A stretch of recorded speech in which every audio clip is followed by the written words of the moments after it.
Hamınıza salam dostlar. Bugün ben avatarımı düzelteceğim. Dostlar burada bir tane şalvar almışam. Onu mənə qoymucu işlədim, yəni qoymucu. Deyir ki, da işlədilmir. Mənə nə işlədilmir? Mənim şalvarımdır. Robux verib aldım. Onun Robux'ını mənə qaytar, mən başqa şey alım. Bu da aldatmışdı məni. Bu da işlədilməyən olsun. Niyə o mənə aldadanlar işlədilməyən olmur da bunlar olur? İndi avatarı eləməyə başlayaq. Tezliklə tutmaq istəyirəm gücü. Belə. Tez eləyək.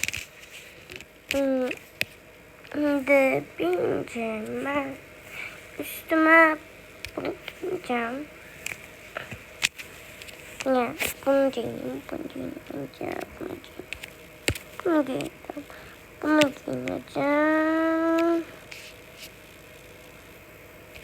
Ben altıma geçip de şalvar yoktu. Bunun şalvarına yok, altından krop. Allah, koftası görünür. Bunu giyelim. Yaxşıdır. Hə, buydu, qurtardı. Bye.